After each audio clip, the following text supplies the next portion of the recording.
들어가실게요. 네.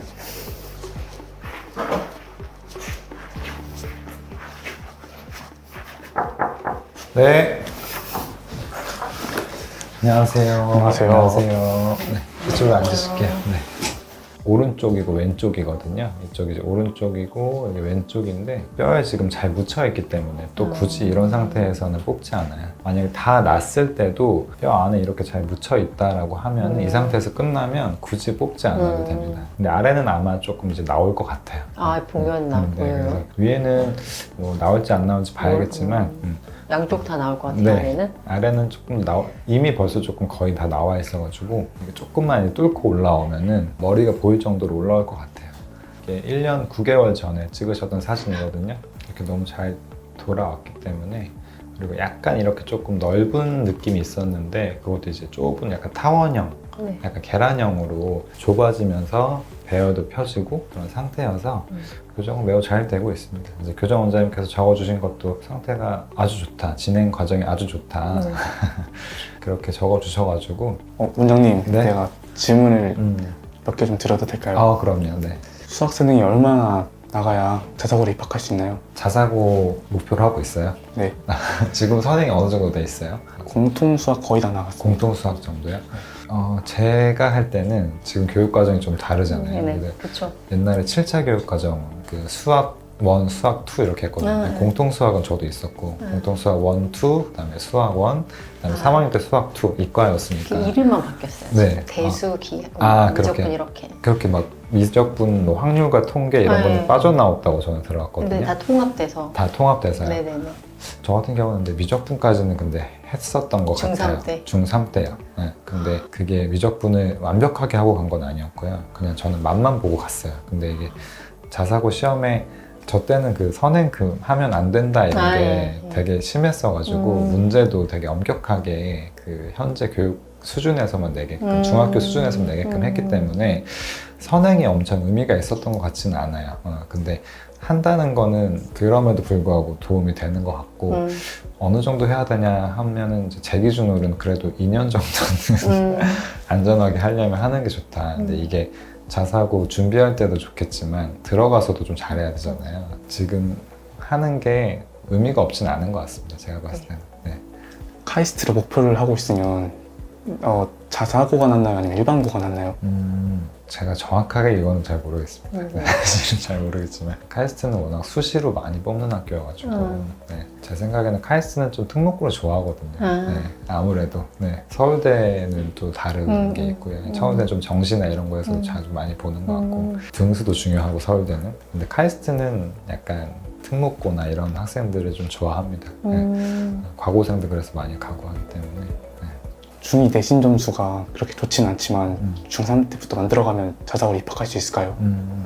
그 입학 요강이 중요할 것 같은데요. 어느 학교를 준비하든 그 입학 요강이 그쵸. 다 있습니다. 근데 그거를 봐야 됩니다. 그래서 과학고 같은 경우에는 사실은 뭐 제가 준비할 때는 중학교 1학년 때는 몇 프로, 그다음에 중학교 2학년 때는 몇 프로, 제가 기억하기로는 20%, 30%, 50% 이렇게 들어갔던 것 같아요. 그러니까 점점 3학년이 되면은 더 이제 비중이 많아져요. 그래서 제가 3학년 때 절대 수학과학, 그 수학과학을 위주로 많이 봤기 때문에 수학과학은 꼭 100점 맞아야겠다 이렇게 이런 게 있었거든요. 그래서 3학년 1학기까지만 들어갔어요. 그래서 그런 게 다 있어요. 그래서 입학 요강을 조금 좀 자세하게 어머님이 아마 자세하게 보셔야 되는데 그렇다고 국어 영어를 안 하시진 않은 거죠? 다 잘해요? 네, 그건 아니고요. 국어도 들어갔어요. 국어랑 수학, 과학 이렇게 그것도 들어갔어요. 과학고 같은 경우는. 네. 학교에서 선생님이 수업을 하실 때 필기를 어떻게 하나요? 또 필기를 놓쳤다면 또 어떻게 해야 할까요? 네네. 그러니까 일단은 안 자는 게 제일 중요하고요. 안 자고 계속 듣는 게 제일 중요하고 필기하는 거는 선생님 말씀을 그냥 계속 따라가면서 사실은 이거 해봐야지만 필기도 요령이 생기는 거기 때문에 그냥 말씀 중에 뭐 중요하다고 싶은 거는 항상 체크하면서 밑줄 긋고 표시만 해놓고 근데 이게 복습이 중요하거든요. 그래서 그렇게 미리 체크를 해놓고 나중에 한번 보는 게 제일 중요한 것 같아요. 그렇게 하면서 자기만의 걸로 만들어야지만 이게 의미가 있는 거라서 예습, 수업 때 필기, 복습 이게 다 되면 너무 좋을 것 같고 만약에 안 된다면 수업 때 필기는 가장 꼭 해야 되고 그다음에 복습이 제일 중요할 것 같습니다. 2개라도 챙기신다면 좋을 것 같아요. 네. 방학을 어떻게 보내면 더 알차게 보낼 수 있을까요? 아, 네. 지금 방학 끝났죠? 네. 어떻게 보내고 있어요, 지금? 보통 방학 때? 아침에는 네. 특강 들으러 가고 학원 다니죠? 네, 다니고 네.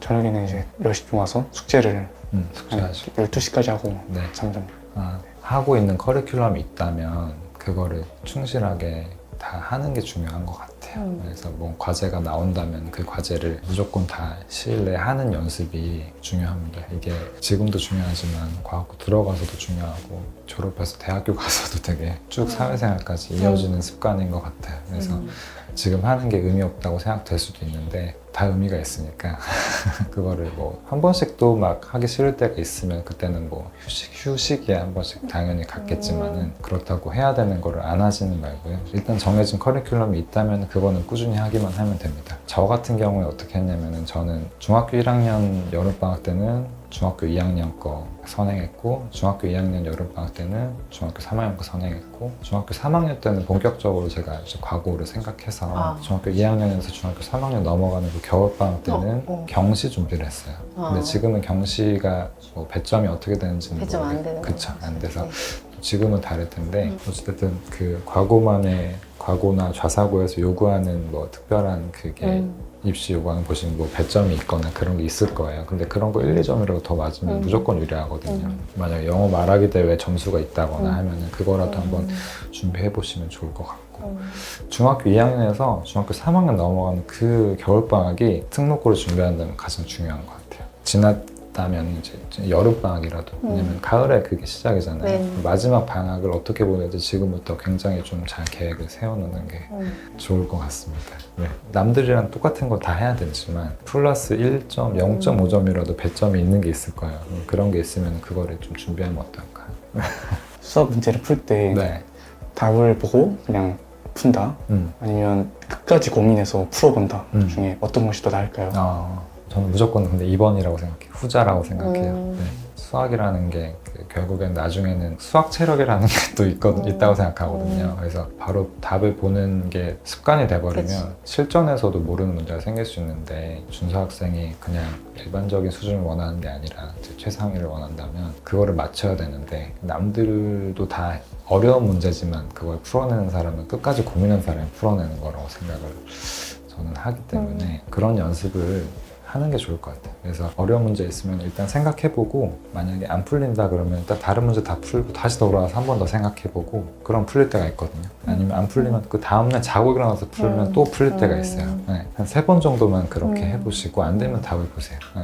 그런 연습을 해보면 좋을 것 같아요. 근데 시험을 만약에 긴박하게 앞두고 있다면 그렇게 여유를 부릴 수는 없고 그때는 답을 보고 어떻게든 그 문제 답에서 보는 해설이나 이런 걸 빨리 흡수하는 게 그때는 우선이겠고 평상시에 공부할 때는 이렇게 공부하는 게 더 저는 무조건 맞다고 생각합니다. 알겠습니다. 감사합니다. 감사합니다. 네, 제가 도움이 됐을지 모르겠는데 네, 좋습니다. 네, 오늘 이제 준서 학생이 이제 열정적으로 질문하고 오히려 부모님보다 더 먼저 물어보려고 하고 본인이 갔었어. 네, 본인이 이렇게 질문을 직접 준비했다는 것 자체가 되게 대단해 보이고 열정이 있어 보여서 의지가 있어 보여서 네. 저는 꼭 원하시는 바를 이룰 것 같습니다. 감사합니다. 네.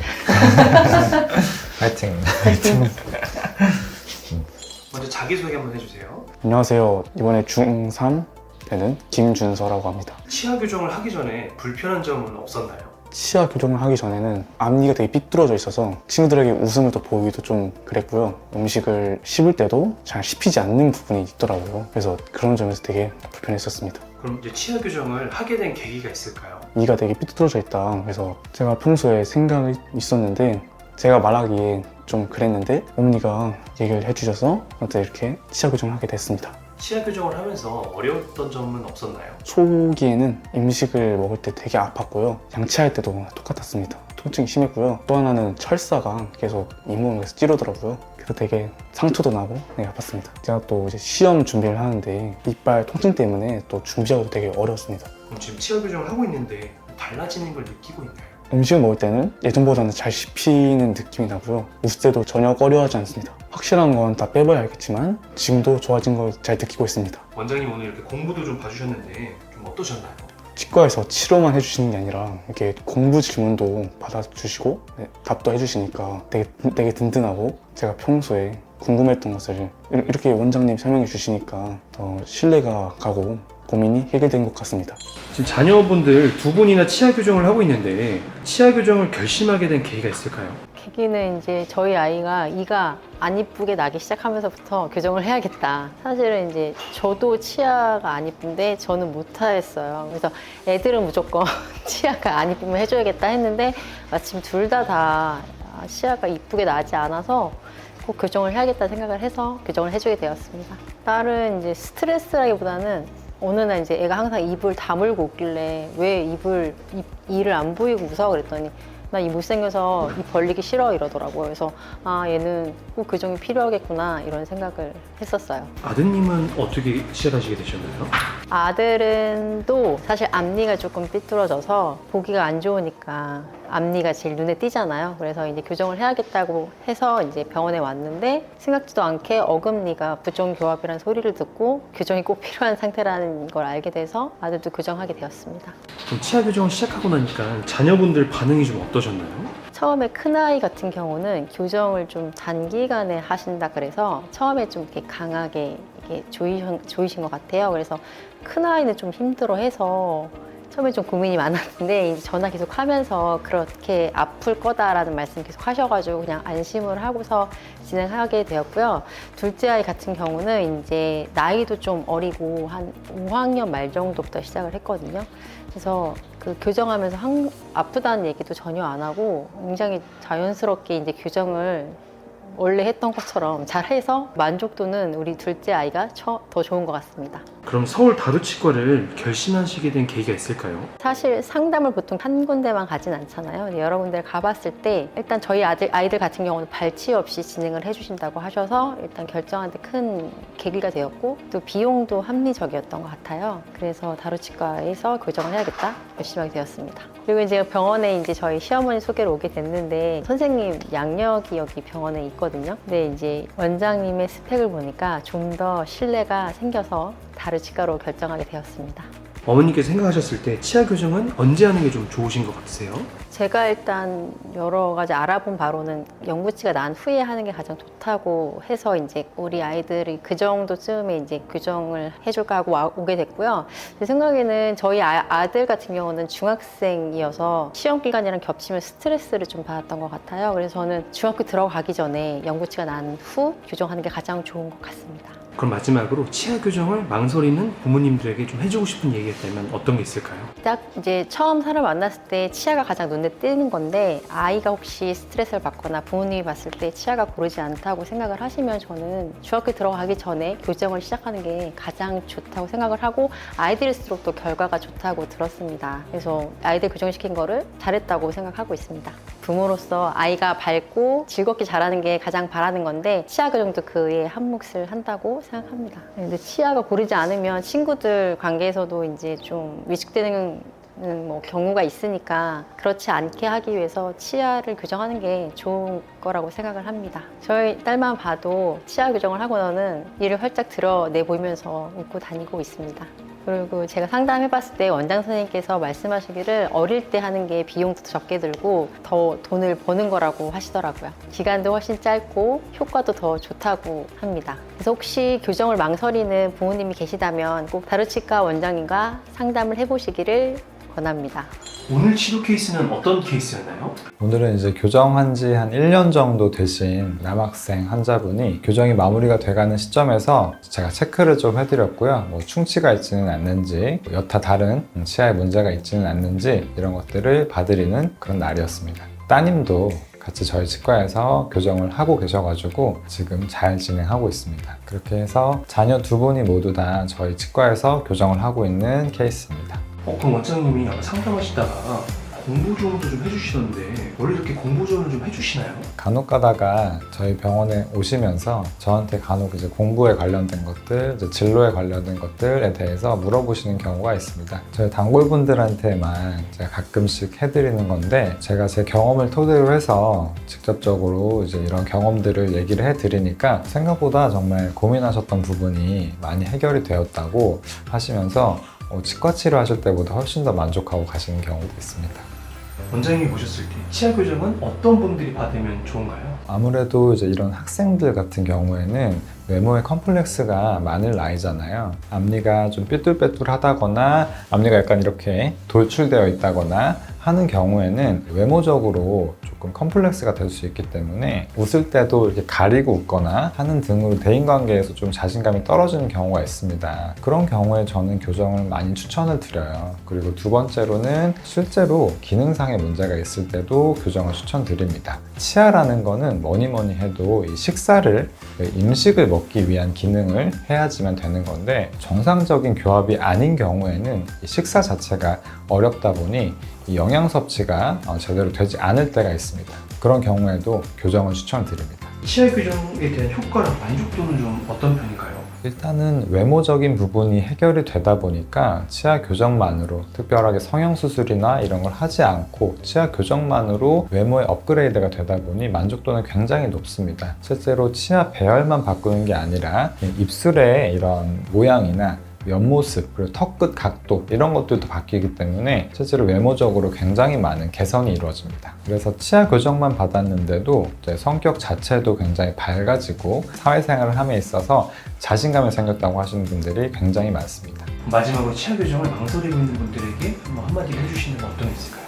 네, 저희 치과로 오시는 분들 중에서는 이렇게 치아 교정에 관심이 있으셔서 오시는 분들도 많지만 정말 가끔은 의사나 이제 치과 의사 이런 직업에 꿈을 가지고 계셔서 오시는 경우도 있는 것 같습니다. 그리고 대학교 이런 진로에 대한 고민 때문에 오시는 경우도 많으신데요. 그런 분들이 계시면 저희 치과로 오시면 제가 치아 문제도 당연히 봐드리면서 공부나 진로 문제에 대한 것들도 한 번씩 말씀을 좀 드릴 수 있는 기회가 있으니까 제 경험을 토대로 어느 정도 조언을 좀 드릴 수 있기 때문에 편하게 오시면 제가 그런 것들 도와드리겠습니다. 그럼 다루치과에서 인사드리겠습니다. 감사합니다.